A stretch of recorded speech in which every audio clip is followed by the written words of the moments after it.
¿Quiénes eran los profetas de Baal en la Biblia? Los profetas de Baal eran líderes religiosos paganos que servían al dios cananeo Baal. Estos falsos profetas promovían la idolatría en Israel y fueron protegidos por la reina Jezabel. En tiempos del profeta Elías, llegaron a tener gran influencia en el reino del norte, Israel. ¿Qué representaba el dios Baal? Baal era considerado un dios de la fertilidad, la lluvia y las tormentas por los cananeos. Su adoración implicaba rituales idolátricos, sacrificios e incluso prácticas inmorales que Dios aborrecía. ¿Cuántos profetas de Baal participaron en el desafío del Monte Carmelo? Fueron 450 profetas de Baal los que se enfrentaron al profeta Elías en el Monte Carmelo, según un Reyes 18. ¿Quién desafió públicamente a los profetas de Baal? El profeta Elías los desafió en el Monte Carmelo para demostrar quién era el verdadero Dios, si Baal o el Señor Jehová. ¿Qué rey de Israel permitió la proliferación de los profetas de Baal? El rey Acab permitió la adoración a Baal, influenciado fuertemente por su esposa Jezabel, quien promovió la idolatría y persiguió a los profetas del Señor. ¿Qué papel jugó Jezabel respecto a los profetas de Baal? Jezabel protegía y alimentaba a los profetas de Baal, y usaba su influencia como reina para erradicar la adoración al Dios de Israel, persiguiendo a sus verdaderos profetas. ¿Cuál fue el propósito del desafío en el Monte Carmelo?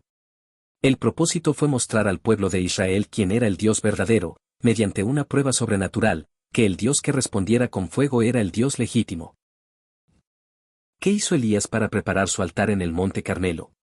Elías reconstruyó un altar de 12 piedras representando a las tribus de Israel, colocó la leña, el sacrificio y mandó echar agua 3 veces sobre todo para demostrar el poder de Dios. ¿Cómo intentaron los profetas de Baal hacer que su Dios respondiera? Clamaron en voz alta desde la mañana hasta el mediodía, danzaron, se cortaron con cuchillos y lancetas, según sus costumbres, hasta sangrar, pero Baal no respondió. ¿Cómo respondió Dios a la oración de Elías? Dios respondió con fuego que descendió del cielo y consumió el holocausto, la leña, las piedras, el polvo y aún lamió el agua de la zanja, demostrando su poder. ¿Qué hizo el pueblo al ver el fuego de Dios? Cayeron sobre sus rostros y exclamaron, Jehová es el Dios, Jehová es el Dios. ¿Qué ocurrió con los profetas de Baal después del desafío? Elías ordenó que no escapara ninguno de ellos, y fueron llevados al arroyo de Cisón y allí fueron ejecutados por mandato de Dios. ¿Por qué Elías ordenó la ejecución de los profetas de Baal? Porque la ley de Dios en el Antiguo Testamento establecía la pena de muerte para quienes promovieran la idolatría. Era un acto de juicio divino. ¿Qué representa este episodio para los creyentes hoy? Representa la necesidad de decidir a quién se sirve y muestra que Dios no comparte su gloria con ídolos. Enseña que el poder de Dios es real y superior. ¿Qué actitud mostró Elías frente a los profetas de Baal durante el desafío? Elías se mostró firme, valiente y hasta sarcástico. Se burló de los profetas de Baal, diciendo que quizás su Dios estaba dormido o de viaje. ¿Qué simboliza el fuego que cayó del cielo? Simboliza la aprobación divina, la santidad de Dios y su poder incontestable. En este caso, el fuego validó a Elías como su profeta verdadero. ¿Qué enseñanza dejó este evento al pueblo de Israel? Que Dios es el único digno de adoración y que seguir ídolos lleva al juicio. También fue una oportunidad de arrepentimiento nacional. ¿Qué significa la idolatría en la Biblia? Es adorar a cualquier cosa o ser en lugar de Dios. La idolatría es considerada adulterio espiritual y una traición al pacto con Dios. ¿Cuál fue el mensaje de Elías al pueblo antes del desafío? ¿Hasta cuándo claudicaréis entre dos pensamientos? Si Jehová es Dios, seguidle, y si Baal, id en pos de él.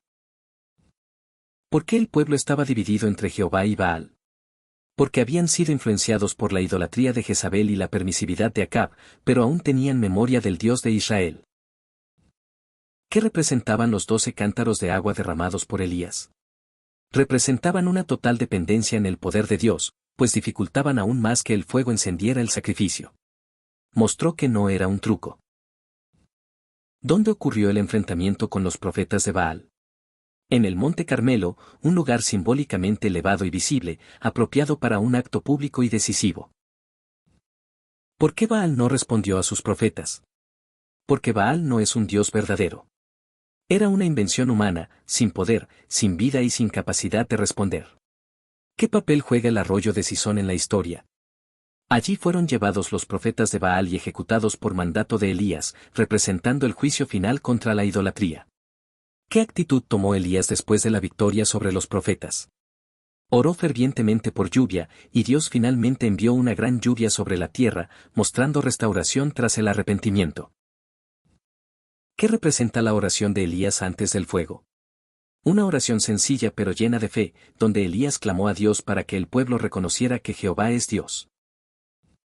¿Cuántos profetas falsos en total comía en la mesa de Jezabel?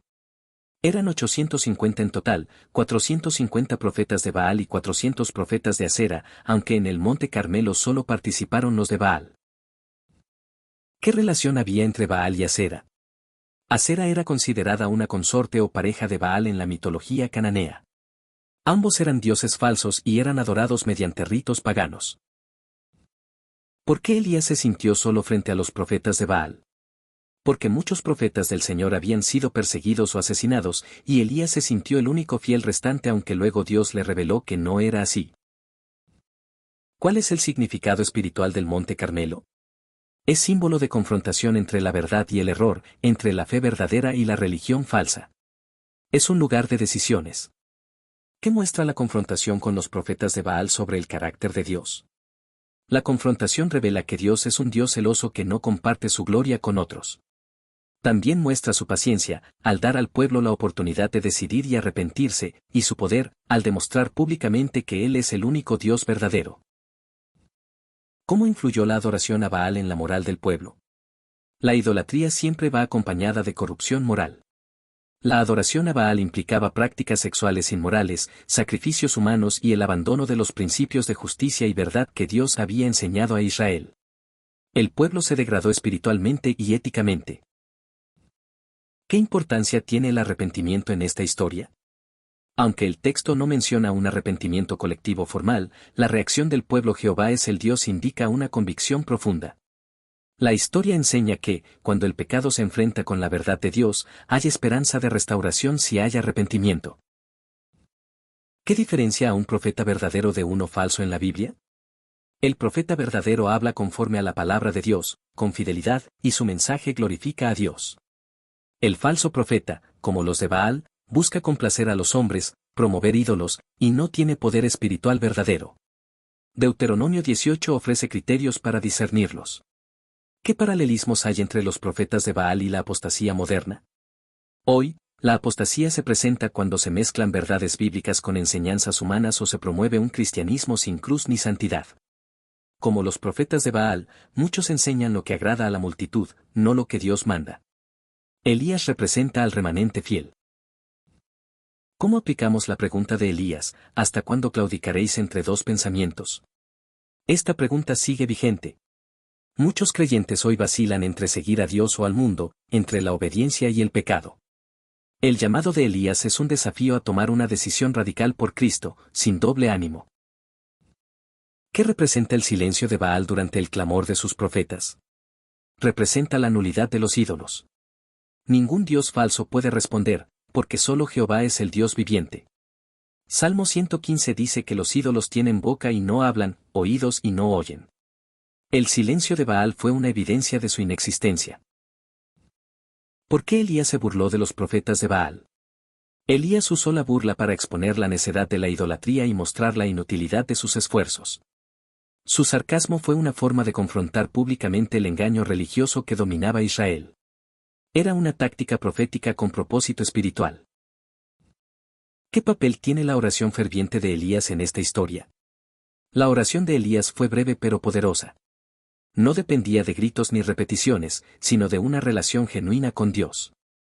Santiago 5 usa este episodio para enseñar que la oración eficaz del justo puede mucho. ¿Qué significa que Elías reparó el altar del Señor que estaba arruinado? Simboliza la restauración de la adoración verdadera en Israel. El altar caído representa la decadencia espiritual del pueblo, y Elías al reconstruirlo demuestra la necesidad de volver a una relación sincera con Dios, basada en el pacto. ¿Cuál es la importancia de que Dios consumiera el agua con fuego? Demuestra que el milagro no fue natural ni un truco. El fuego sobrenatural mostró que nada es imposible para Dios y que Él actúa más allá de las leyes físicas. Era una manifestación clara de su gloria y autoridad. ¿Qué conexión hay entre Elías y Jesucristo en este relato? Elías es una figura profética que apunta a Cristo, quien también confrontó la religiosidad falsa y llamó al arrepentimiento. Ambos actuaron con autoridad divina y poder, y ambos fueron rechazados por los líderes religiosos de su tiempo. ¿Qué enseñanza deja la ejecución de los profetas de Baal en cuanto al juicio de Dios? Dios es justo y castiga el pecado persistente y la idolatría que lleva a otros al error. Aunque hoy vivimos en tiempos de gracia, esta historia nos recuerda que hay consecuencias eternas para rechazar a Dios y seguir el engaño. ¿Qué sucedió después de la confrontación en el Monte Carmelo? Después del fuego y la ejecución de los profetas, Elías oró por lluvia. Dios respondió enviando una gran tormenta, poniendo fin a la sequía. Esto simboliza que, cuando se restaura la adoración verdadera, también viene la bendición de Dios. ¿Por qué Elías sintió miedo después de esta gran victoria? A pesar de la victoria, Jezabel amenazó con matarlo. Elías, cansado y solo, huyó al desierto. Esto muestra que aún los grandes siervos de Dios pueden tener momentos de debilidad emocional, y que necesitamos renovar nuestras fuerzas en el Señor. ¿Qué hace Dios con Elías tras su huida? Dios no lo reprende severamente, sino que lo alimenta, le permite descansar y le habla en un silbo apacible. Esto revela el amor pastoral de Dios hacia sus siervos quebrantados. ¿Qué revela esta historia sobre la lucha entre la verdad y el error? Que es una lucha constante y real. El error se disfraza de religiosidad, pero solo la verdad tiene poder. Dios llama a su pueblo a estar firmes en la verdad, aunque estén en minoría. ¿Qué lección da esta historia para los líderes cristianos actuales? Que deben ser valientes como Elías, sin temor a las amenazas ni a las mayorías. Deben enseñar la verdad, aunque sea impopular, y confiar en que Dios respalda a los que le son fieles. ¿Cómo vemos hoy a los profetas de Baal modernos? Son aquellos que promueven una religión falsa, centrada en el hombre, en la prosperidad sin cruz, en un evangelio adulterado. No tienen poder real y desvían a muchos. La Biblia llama a discernirlos y rechazarlos. ¿Cuál debe ser la decisión del creyente frente a esta historia? Debe escoger firmemente servir a Dios con todo el corazón. Como Josué dijo, yo y mi casa serviremos a Jehová. No se puede vivir dividido entre Dios y los ídolos del mundo. El Monte Carmelo sigue siendo un llamado a decidir hoy.